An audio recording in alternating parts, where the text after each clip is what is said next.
नमः संस्कृताय। मैं संस्कृत गंगा से सर्वज्ञ भूषण आप सभी श्रोताओं का स्वागत करता हूं। तो आइए हम गुरुदेव के श्री चरणों में निवेदन करते हैं कि आदरणीय गुरुजी प्रोफेसर गिरिजा शंकर शास्त्री जी गीता का अगला पाठ हम सब लोगों को बताएं। नमः संस्कृताय। तो अगले श्लोक में भगवान ने कहा कि श्रोतम चक्षुस्पर्शनम च रसनम घ्राणमेव च अधिष्ठाय मनस्यायम विषयानुपसेवते। भगवान ने कहा कि जो गंध की भांति, जैसे गंध को ग्रहण करके वायु अपने आश्रय से गंध को ग्रहण करता है और वायु गमन करता है, ठीक उसी प्रकार से पूर्व शरीर को छोड़ करके जीवात्मा अगले शरीर को धारण करता है, लेकिन मन सहित सारी इंद्रियों को लेकर के वो आता है। तो उस शरीर में स्थित हुआ वह जो जीव है, अयम जो यहाँ प्रयोग किया, अधिष्ठाय मनश्च अयम, अयम मने यह जीवात्मा। कैसा? तो श्रोतम, स्रोत कहते हैं कर्ण को, कान को, और इसका जो गुण है वो शब्द है, तन्मात्रा इसका शब्द। चक्षु, चक्षु नेत्र जो दृष्टि है, रूप देखना।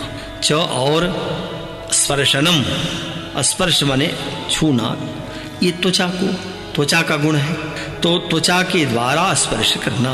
च और रसनम, रसनम माने रसना, रसना का अर्थ है जीव, तो जीव के द्वारा जो रस ग्रहण किया जाए उसी को रसना शब्द दिया गया, रसना। और घ्राणम, घ्राण माने नासिका, नासिका से सुगंधि, गंध को ग्रहण करना। रसना से स्वाद लेना, रसनम, और नासिका से घ्राणम सूंघना, त्वचा से स्पर्शनम स्पर्श करना, और चक्षु नेत्रों से रूप को देखना, तथा श्रोतम मन कर्ण से शब्दों को सुनना।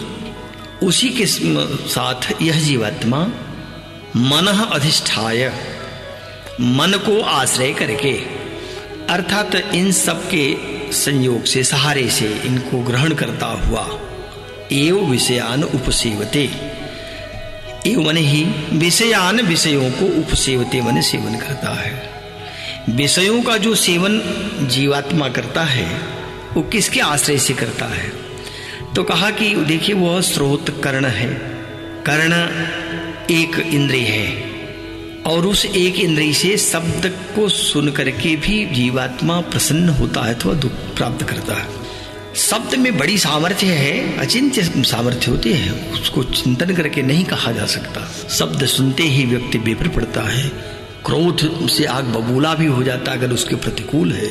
शब्द सुन करके ही कभी कभी मारपीट, युद्ध हो जाते, बड़े बड़े युद्ध हो जाते हैं। और सुंदर शब्द कैसे व्यक्ति को आकृष्ट कर लेते हैं, वशीभूत कर लेते हैं।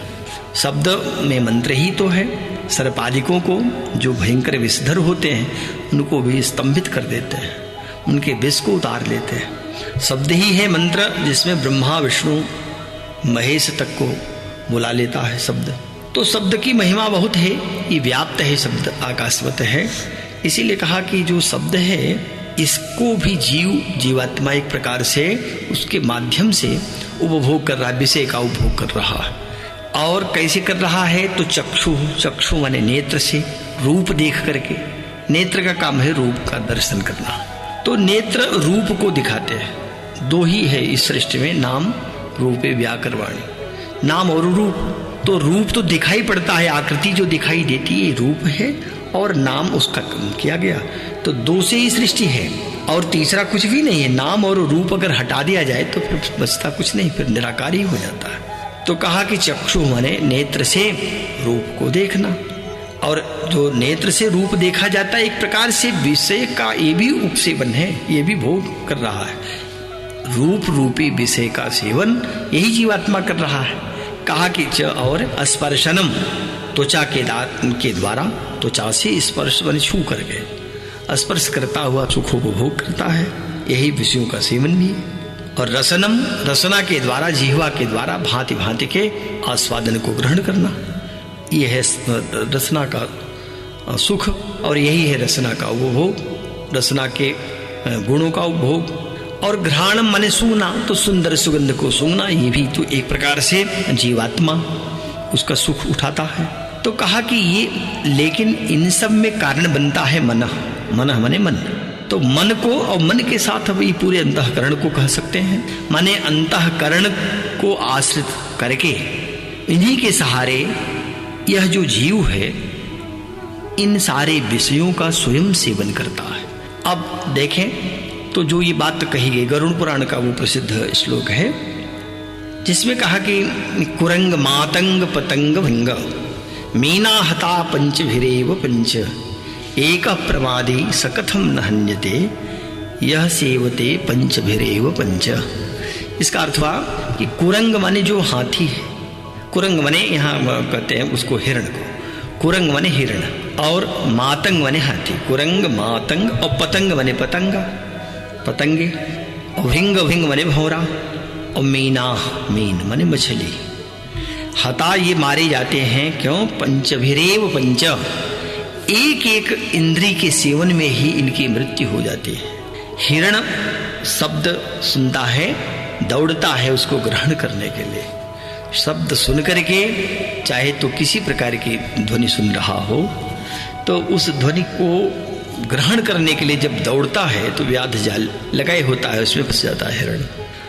मातंग जो है हाथी, वह स्पर्श सुख चाहता है तो स्पर्श सुख के लिए हाथी को एक काठ का हाथी बना देते हैं और आकृति ऐसी उसकी बनाएंगे कि सचमुच हाथी प्रतीत होने लगता है। तो जंगल के हाथी उसको प्राप्त करने के लिए, उसका स्पर्श करने के लिए जब आगे चलते हैं तो बीच में ही कुछ ऐसे गड्ढे खोद करके ढके रहते हैं कि उसमें उनके पैर चले जाते हैं और फिर जो है अंकुश से उस हाथी को अपने बस में करके लोग वशीभूत कर लेते हैं। हाथी उसी से पकड़ा गया, मारा गया। तो हाथी, हिरण तो गया शब्द सुन करके, और हाथी गया स्पर्श के सुख से कि हमें स्पर्श मिल जाएगा तो यही सुख होगा, बस इसलिए हाथी भी बांधा गया। तो कुरंग मातंग और पतंग, जो पतंगे होते हैं ये रूप के लोभी होते हैं, चक्षु के। तो जब दीपक जलता है तो दीपक के लौ को देखकर, प्रकाश को देख करके कि बहुत सुंदर है, इसको ग्रहण कर लें, और जरा ही पतंग मोहवश, मोह के वशीभूत होकर के वो जैसे ही दीपक को स्पर्श करना चाहते हैं जलकर मर जाते हैं। तो पतंग मारा गया रूप के कारण, हिरण मारा गया शब्द के कारण, और हाथी की मृत्यु हुई स्पर्श के कारण। और भृंग जो भंवरा है ये तो रसना का लोभी है, या स्वाद ग्रहण करना चाहता है कमल पुष्प को या किसी भी पुष्प के पराग को लेने के लिए, केवल जिह्वा के स्वाद के लिए एक इंद्रिय के सेवन में मारा जाता वो। और मीना हता, मीन जो है यह गंध, तो गंध ग्रहण करना चाहता है। मीन को मछली बंसी का कांटा लगाते हैं लोग, और बंसी के कांटे में मांस लगा देते हैं, और जैसे मछली उस पर मुंह से पकड़ना चाहता है वैसे फंस जाती कटिया में, उसका मुंह फंसता है और फिर निकाल लेते हैं। तो एक एक जो ये जीवों को कहा कि एक एक इंद्रिय के सेवन से मारे जाते हैं। लेकिन ये जो जीव है, जीवात्मा, जिसको यहाँ भगवान ने साफ बताया कि ये कैसी इंद्रियों के स्वाद सेवन में ही संपूर्ण जीवात्मा इन संपूर्ण इंद्रियों को, पांचों इंद्रियों का सेवन करता है। तो वहां वो कह रहा है आचार्य क्या वो कहिए व्यास जी, जिन्होंने गरुड़ पुराण या अष्टादश पुराण लिखा। तो व्यास जी कहते हैं कि एक प्रमादी सकथम न हन्यते, वह प्रमादी सदा असावधान रहने वाला ये जीवात्मा असावधान ही रहता है, क्योंकि इसको जो है ये भी बोध नहीं होता कि क्या मृत्यु हमारी भी आ सकती है, और संसार के इस भोगों में इतना डूब जाता है कि निकलने का फिर कोई रास्ता नहीं मिलता, उसी में सारा मोह इसका हो जाता है। तो मोहग्रस्त हो जाएगा, अज्ञानग्रस्त होकर के संसार के सुखों को ही अपना सुख, दैहिक सुख मानता हुआ डूब जाता है। इसीलिए किसी आचार्य ने कहा था कि नहीं, ये हमेशा सावधान रहना चाहिए, जब कभी भी विद्या ग्रहण करनी हो अथवा धन ग्रहण करना हो तो इसके लिए तो अपने को अजर अमर मानना चाहिए। अजरा अमरवत प्राज्ञ माने बुद्धिमान को, विद्या अमर्थम से साधेत, विद्या और अर्थ की साधना करते रहना चाहिए। अर्थ भी जीवन में बहुत आवश्यक है, अर्थ को इकट्ठा करे और ये माने कि हम अमर हैं, मरेंगे नहीं। और विद्या इसलिए ग्रहण करें कि अब हम बूढ़े हो गए, ऐसा तब तो विद्या आ ही नहीं सकती। अजर हम हैं, हम कभी बूढ़े नहीं होंगे, तो ये मान करके विद्या अध्ययन करता रहे।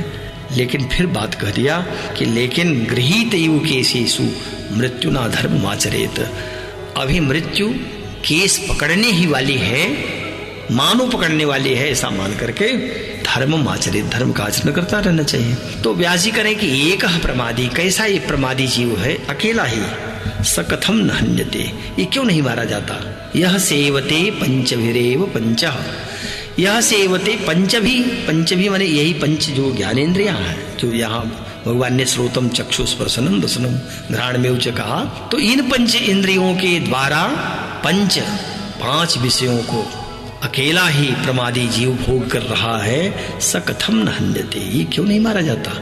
आखिर में एक इंद्रिय के सेवन में तो मारे गए, हिरण मारा गया, हाथी मारा गया, पतंगे मारे गए, भंवरा मारा गया, मछली मारी गई, लेकिन यह अकेले ही पांचों का भोग करता है, फिर भी मारा नहीं जा रहा है, मरेगा केवल इन्हीं भोगों के कारण। तो अगर जिसकी भोगों से निवृत्ति हो रही है, विषयों का सेवन वह विष की भांति जानने लगा है, समझने लगा है, ऐसा जो जीवात्मा है धीरे धीरे उससे उपराम हो जाता है।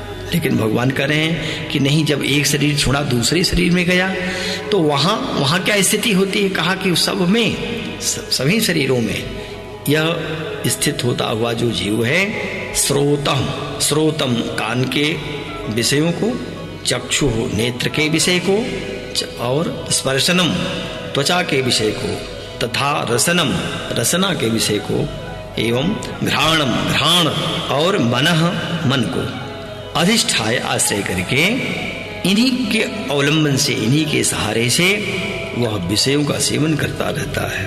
तो विषय का जो सेवन है यह जीव ही कर रहा है।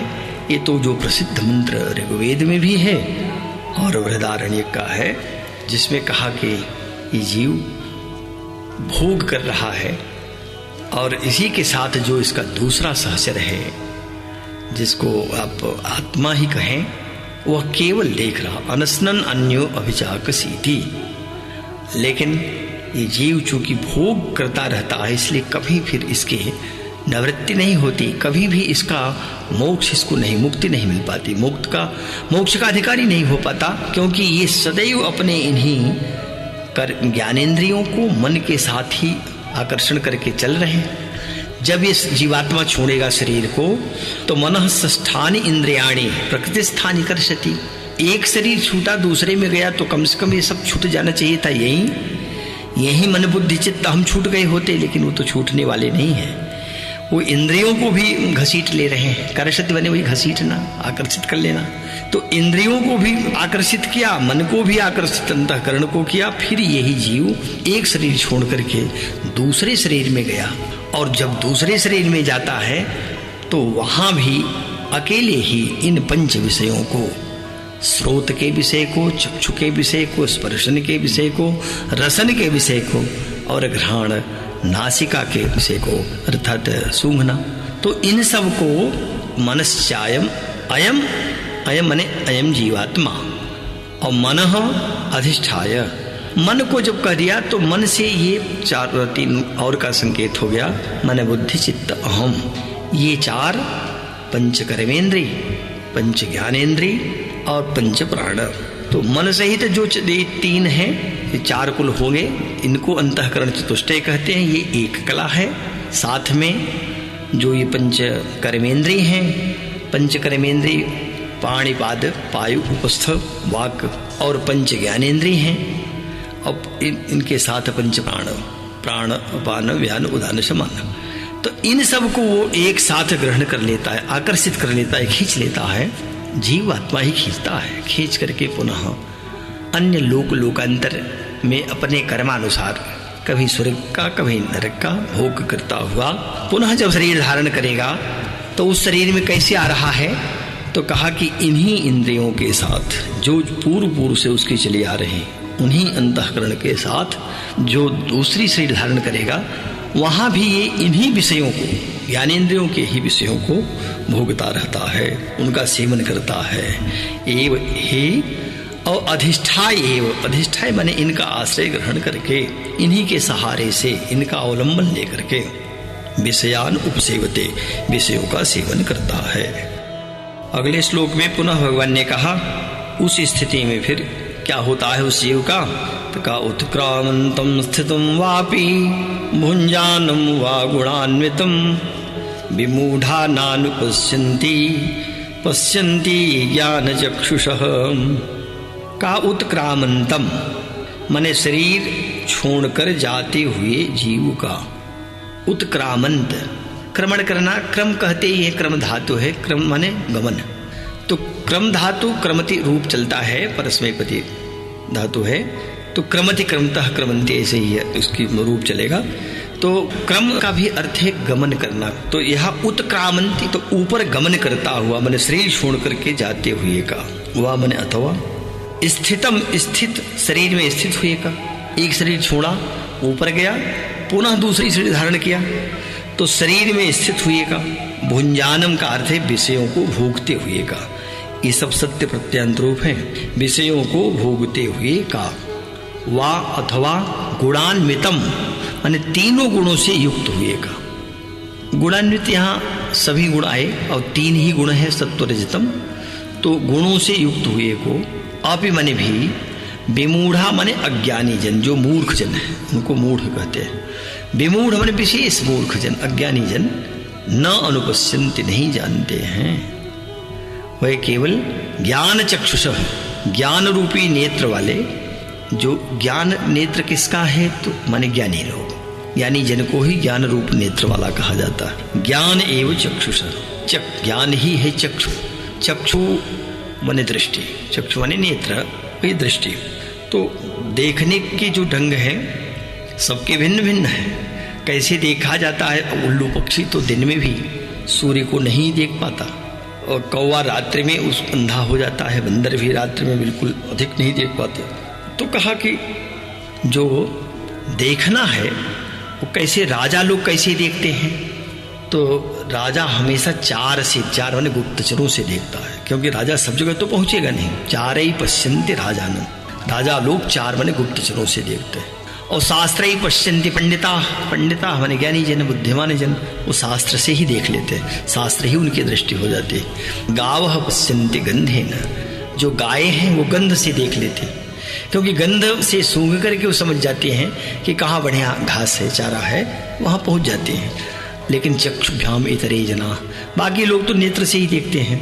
तो भगवान यह कह रहे हैं कि जो मूर्ख जन हैं, वो मूर्ख जन तो देख ही नहीं पाते, लेकिन ज्ञानी देखता है। तो ज्ञानी कैसे देखेगा, वो ज्ञान चक्षुषः, ज्ञान रूपी नेत्र से, पश्यन्ते माने तत्व से जानता है, देखता है। तो क्या देखना हुआ, कहा कि जब शरीर छोड़ करके आत्मा जा रही है, तो शरीर को छोड़ करके जाती हुई आत्मा को भला कहाँ से देखा जा सकता है, जीवों को कैसे देख सकता है कोई। जीव की जो स्थिति है वो कोई देखने की स्थिति है क्या, और देखा भी जाएगा तो क्या इन चर्म चक्षुओं से देखा जा सकता है क्या। इसके लिए तो ज्ञानी ही देखने का अधिकारी है। इस विषय में वो बड़ी प्रसिद्ध बात बताते हैं, संत महात्माओं के मुख से सुना कि जब एक ईश्वरचंद्र विद्यासागर हुए, बड़े विद्वान और कर्म से भी थे, वो विद्वान तो जो थे कर्म योगी थे, कर्म में ही लगे होते थे। रामकृष्ण परमहंस नहीं दिनों थे जो बड़े भगवान की भक्ति मार्ग के परमहंस ही थे। इन दोनों की भेंट भी कई बार हुई है, लेकिन रामकृष्ण परमहंस ही मिलने आए हैं ईश्वरचंद्र विद्यासागर से। ईश्वरचंद्र विद्यासागर कभी याद नहीं सके रामकृष्ण के पास, लेकिन जो वर्णन मिलता है वो ये है कि वृंदावन में जो महापुरुषों की टोली बैठी थी, महापुरुष बने महाभक्त थे सब ज्ञानी, और अचानक एक महात्मा बात करते करते ऊपर की ओर देखा और कहा कि देखो ये विमान से जा रहे हैं ईश्वरचंद्र विद्यासागर, कितनी उत्तम गति आज इनकी हुई है, बड़े ऊंचे लोक को जा रहे हैं, बड़ा श्रेष्ठ विमान है। तो और जितने महात्मा थे उन्होंने कहा ये कैसे आपने देखा, ये कहाँ ऐसा संभव है। उन्होंने कहा कि अब तुम लोगों को नहीं दिखाई देता, मैं देख रहा। और ये बात जब वो कह रहे थे, उस समय तक तो क्योंकि इतना ज़्यादा प्रचार नहीं था, जो जनसंचार माध्यम है इतने नहीं थे, लेकिन सायंकाल जब उसका प्रसारण हुआ समाचारों से, तब तब सबने जाना कि अच्छा ये तो वही समय था जब ईश्वरचंद्र विद्यासागर ने शरीर छोड़ा, और वही वो अपने ग्वारिया बाबा जी कह रहे थे कि वो महापुरुष का विमान जा रहा है, ईश्वरचंद्र विद्यासागर है। तो ये देखने की दृष्टि है, ये दृष्टि तो वही उनके पास भी थी, अन्य महात्माओं के पास थी।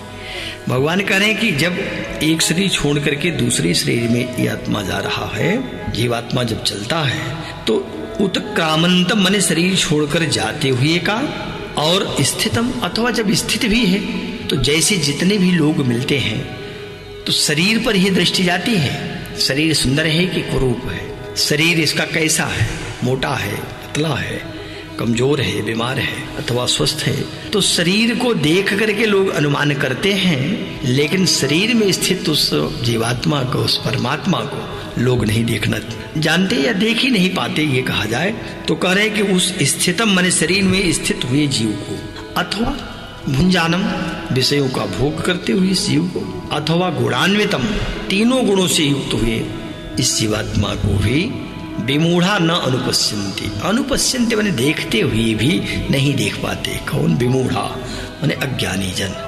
लेकिन ज्ञानी जन जो हैं वो देखते हैं, पश्यन्ति ज्ञान चक्षुषः पश्यन्ति। जो ज्ञानी जन है, ज्ञान ही है नेत्र जिनका, उस दिव्य दृष्टि से वो ज्ञानी जन देख लेते हैं, जीवात्मा की स्थिति को समझ लेते हैं। चाहे तो किसी शरीर में स्थित हो, अथवा उत्क्रामंत हो, शरीर छोड़कर जा रहा हो, अथवा जिन गुणों से युक्त है उन गुणों से युक्त होता हुआ, विषयों का भोग करता हुआ, इस जीव को देख करके ही ज्ञानी जन समझ लेते हैं, पर जो मूढ़ जन है वो नहीं जान पाते। तब अगले श्लोक में पुनः भगवान कह रहे हैं, यतन्तो योगिनश्चैनं पश्यन्त्यात्मन्यवस्थितं यतन्तोऽप्यकृतात्मानो नैनं पश्यन्त्य चेतसः। भगवान ने कहा कि योगिनः आत्मनि अवस्थितम, क्योंकि जो योगिनः माने योगी जन है, ज्ञानी जन, जो साधक सिद्धि अवस्था को प्राप्त हुए तपस्वी, तो ये योगी जन, योगिनः कह करके बहुवचन प्रयोग किया। योगी जन भी आत्मनि अवस्थितम, आत्मनि माने अपने आत्मा में, अपने हृदय में। आत्मनि का आत्मा से अभिप्राय यहाँ हृदय से, अंतःकरण से है, तो अपने अंतःकरण में अवस्थितम स्थित हुए, एन मन इस आत्मा को यतन्तः यत्न करते हुए ही पश्यन्ति देखते हैं। मतलब कैसे देखते हैं? तत्व से देखते हैं, तत्व से जानते हैं। च और अकृतात्मान है, अकृतात्मन लोग जो है माने जिन्होंने अपने अंतःकरण को विशुद्ध नहीं बनाया, शुद्ध नहीं किया है। अकृत आत्मा वाले जो है, अकृत आत्मा किसकी है? माने जो मल आवरण और विक्षेप से ढकी हुई है। आत्मा तो आत्मा ही है, निर्विकार ही है, लेकिन यह जीवात्मा के विशेष अपने प्रयत्न से ही अंतःकरण का जो मल विक्षेप आवरण है हटाया जाता है, तब अंतःकरण निर्मल होता है। ये अंतःकरण निर्मल करने के अनेक जितने भी उपाय कहे जाते हैं, भक्ति हो, योग साधना हो, अथवा निष्काम कर्म हो, जो तपस्या लोग करते हैं, मंत्र जप आदि करते हैं, इससे भी क्या सिद्ध होता है? इससे सिद्ध होता है अंतःकरण अपना निर्मल हो जाता है। तो अंतःकरण को निर्मल बना लिया है जिसने, वह तो योगी ही है, वह तो ज्ञानी है। लेकिन जो अकृतात्मन है, माने अंतःकरण अभी जिनका मलिन बना हुआ है, ऐसे जो अचेतस न चेतस, चेतस माने चित्त, तो जिनका चित्त, या कहें कि चित्त माने ज्ञान, यहाँ चेत का अर्थ है चिति, चिति संज्ञानी धातु है, संज्ञान ज्ञान। तो यहाँ जो अचेतस है माने अज्ञानी जन अर्थ करते हैं। तो जो अज्ञानी जन है वो यतन्तः अपि, यत्न करते हुए भी, एनम न पश्यन्ति, इस जीवात्मा को, इस आत्मा को न पश्यन्ति नहीं जान पाते। तो यत्न तो करते हैं कि हम भी जाने की जीवात्मा क्या है, लेकिन चूंकि अज्ञानी है, और अज्ञान होना माने जब तक अज्ञान बना रहेगा, अविद्या आदि, अस्मिता, राग द्वेष, अभिनिवेश, तब तक यह अंतःकरण निर्मल नहीं हो सकता। अंतःकरण निर्मल बनाने के लिए इनको प्रतिदिन अविद्या को हवन करना होता है, अस्मिता को हवन करना होता है। अविद्याम योहोमि स्वाहा, ऐसा ये मन से ही करना होता है कि अविद्या अब न रहे, अज्ञान रहे, अज्ञान नष्ट हो। तो जब अज्ञान नष्ट होगा तब अंतःकरण शुद्ध होगा। अज्ञान नष्ट करने के लिए ही योग साधना, भक्ति मार्ग का अवलंबन, भगवान का भजन पूजन, तपस्या और अपने शरीर को सुखाना, धीरे धीरे शरीर को उस स्थिति में पहुंचा देना जहां से शरीर की आवश्यकताएं बिल्कुल क्षीण हो जाएं। जो भगवान ने सो में ही कहा था कि विषया विनिवर्तन्ते निराहार से देहिन। तो निराहार आदि रह करके इस देही की जो के विषय हैं वो विनष्ट होते हैं अथवा विनिवर्तनते चले जाते हैं, पूर्व में ही कह दिया था। तो यहाँ भगवान ने बताया कि जो योगी जन हैं अथवा ज्ञानी जन अथवा भक्तजन या साधक, उत्तम कोटि के साधक, वो अपने अंतःकरण को निर्मल बना लेते हैं। तो निर्मल बनाए हुए अपने अंतःकरण हृदय में अवस्थित मन स्थित हुए इस आत्मा को, इस जीवात्मा को यतन्तः यत्न करते हुए ही पश्यन्ते, तत्वतः जान पाते हैं।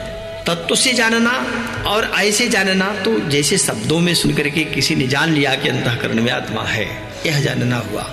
लेकिन यह जानना वस्तुतः जानना नहीं है, ये तो केवल सुनना मात्र हुआ। वैसे तो सारे जीव संसार के जितने, सबके जीवा के नोक पर ही परमात्मा बैठा है। सब भी बोल देते हैं हम ईश्वर है, ईश्वर जाने, ईश्वर देख रहा है इत्यादि।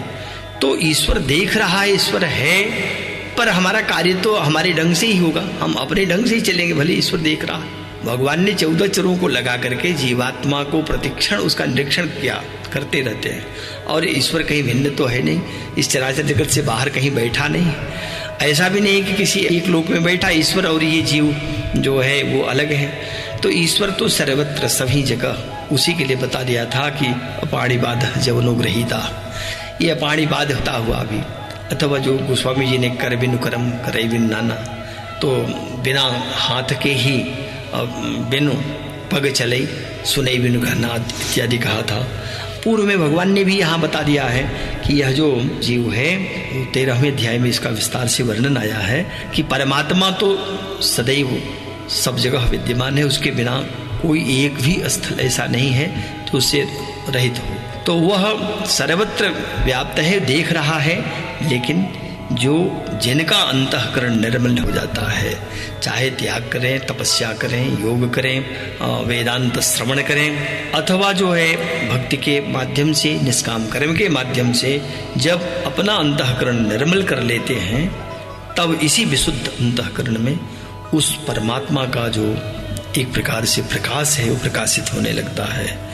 लेकिन अज्ञानियों के लिए, यह अचेतस लोगों के लिए, जिनकी अंतरात्मा, जिनका अंतःकरण निर्मल नहीं हुआ है, वो चाहते हैं कि हम भी जाने, देखें। तो यतन्तः माने यत्न करते हुए भी एनम न पश्यन्ति, इस जीवात्मा को नहीं देख पाते, तत्वतः नहीं जान पाते।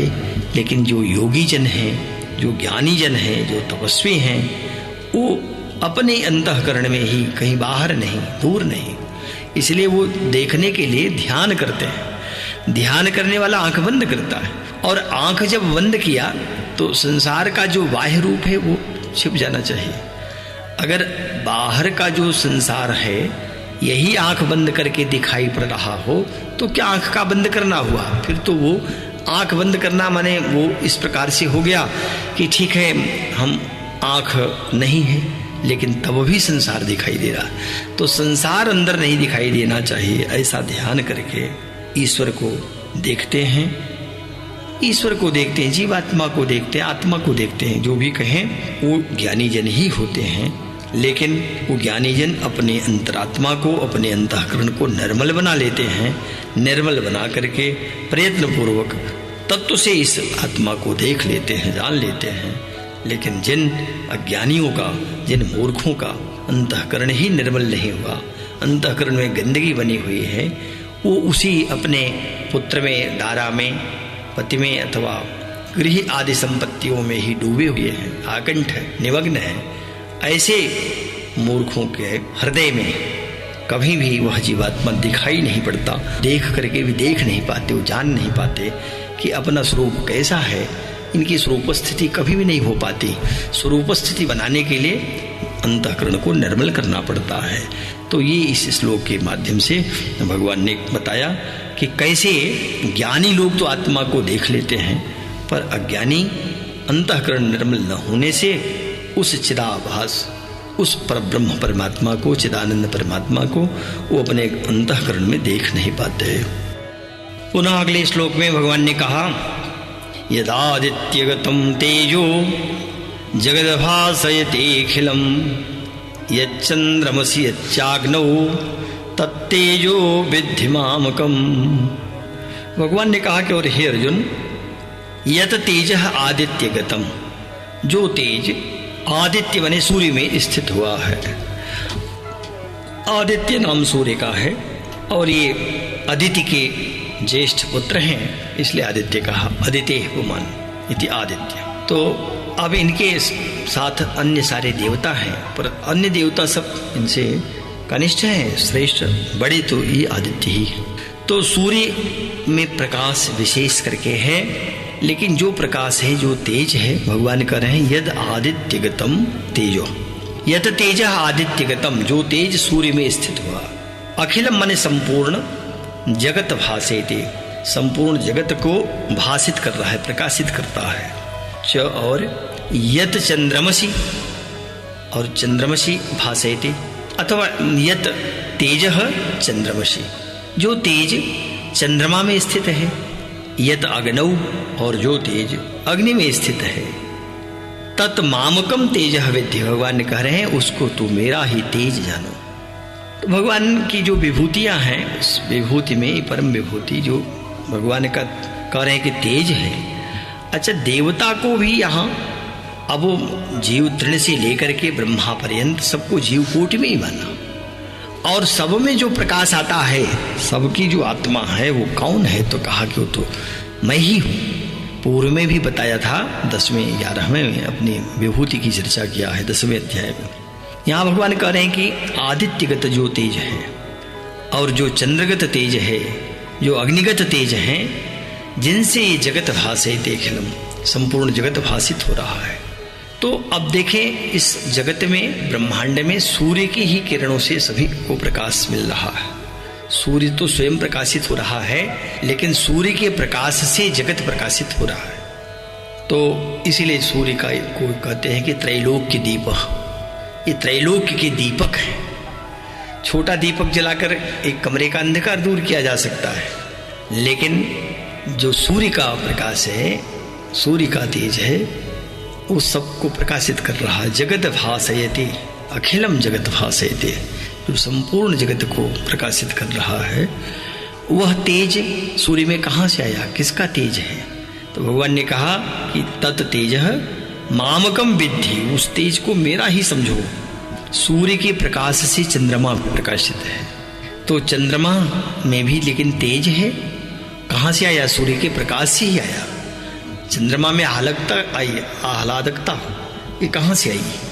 तो कहा कि ये सूर्य का जब किरणें पड़ी, प्रकाश में आया, तो उस अपना तेज भी प्रकाशित कर दिया, परिवर्तित होकर के प्रकाशित होता है। सूर्य की किरणों से प्रकाशित चंद्रमा, लेकिन चंद्रमा की किरणें जब पृथ्वी लोक में आती हैं तो उसका प्रकाश भिन्न हो जाता है।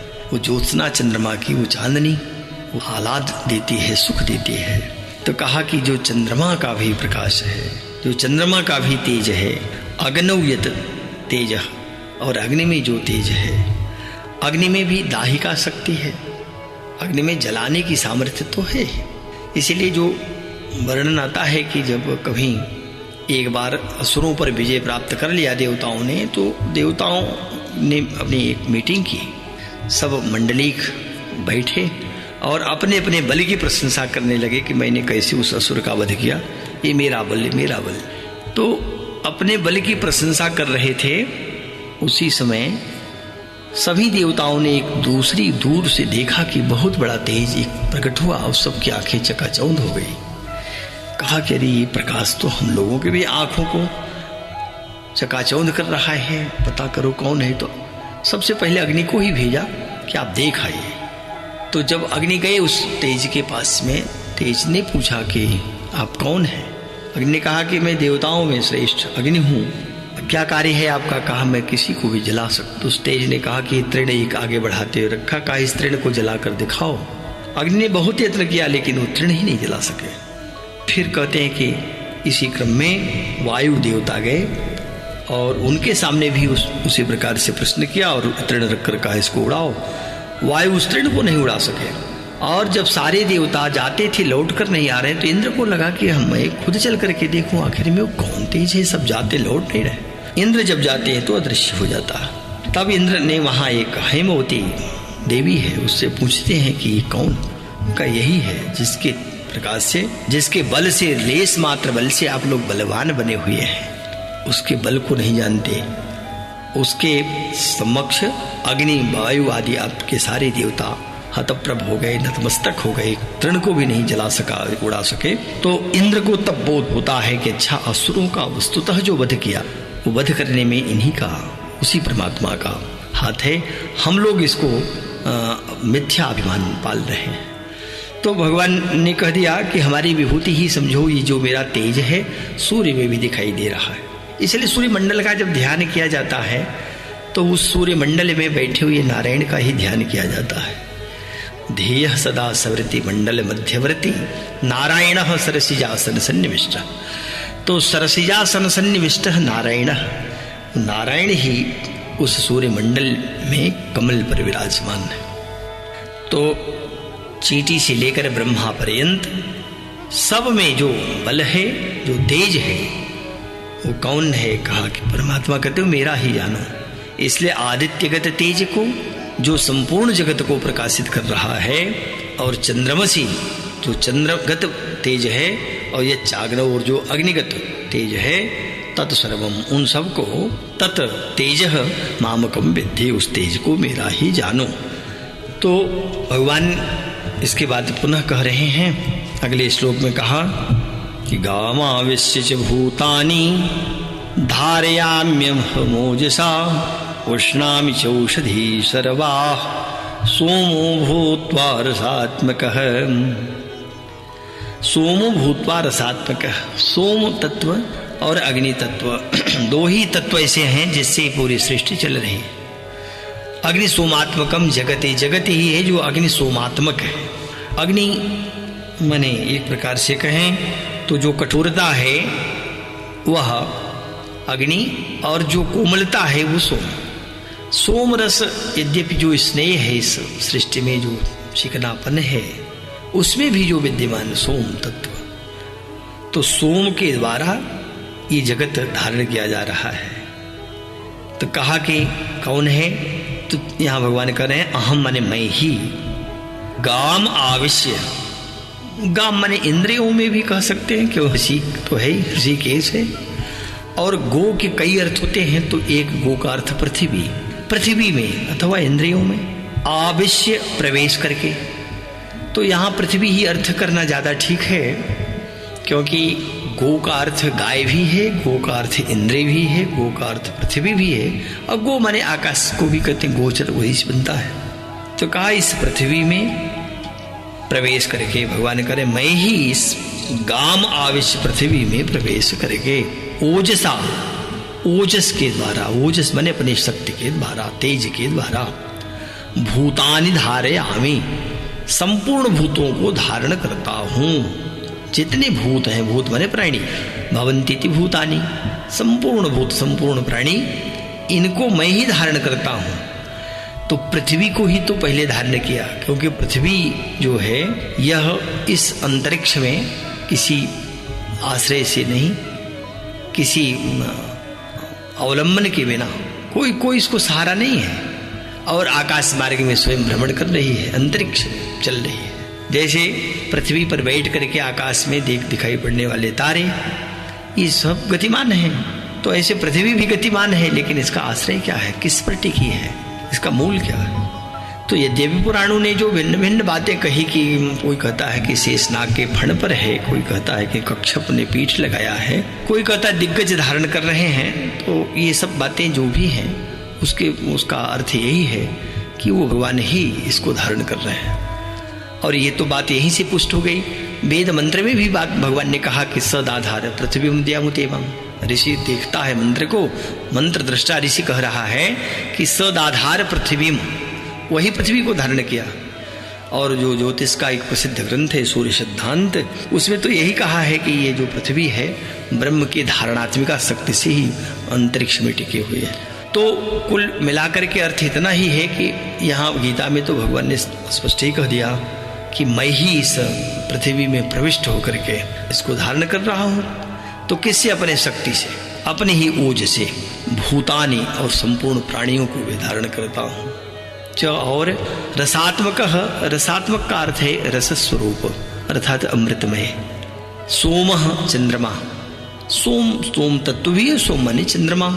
चंद्रमा का एक नाम सोम है ही, इसीलिए जो 7 बार होते हैं तो दूसरा बार रविवार के बाद सोमवार। और सोम इसलिए भी कहते हैं कि वो औषधियों का स्वामी भी है चंद्रमा। सारी औषधियां चंद्रमा की किरणों का स्पर्श पाकर के ही पुष्ट होती है। कालिदास ने कहा था कि आते कतोस्त शिखरम पतिरोषधि नाम, औषधि नाम पति ही चंद्र, औषधियों का पति तो चंद्रमा है।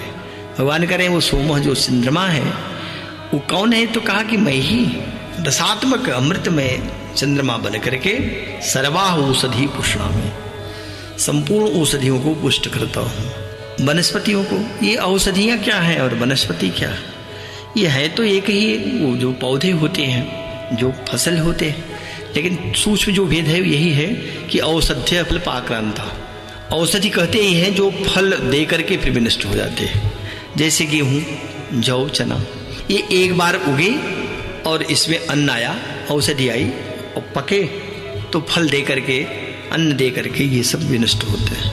लेकिन वनस्पतियाँ क्या हैं? जो एक बार नहीं अनंत बार फल देते रहते हैं, वो वनस्पति।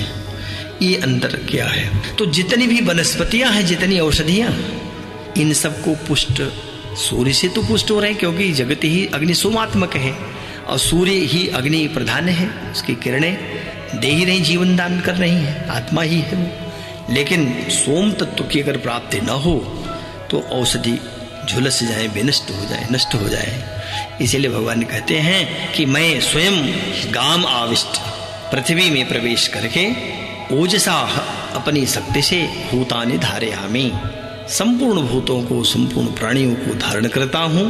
और रसात्मक अर्थात अमृतमय सोम भूत्वा चंद्रमा बन करके सर्वा औषधि पुष्णा में संपूर्ण औषधियों को अर्थात वनस्पतियों को, औषधि वनस्पतियों सबको, ये जो औषधियों में सार दिखाई पड़ता है वो चंद्रमा ही है, उसी का तत्व है, सोम तत्व ही है। चंद्रमा के कारण ही औषधि पुष्ट होते हैं। तो भगवान कह रहे हैं कि वो चंद्रमा मैं ही बन करके संपूर्ण औषधियों को मैं ही पुष्ट करता हूँ, मैं ही उनको जीवन दान देता हूँ।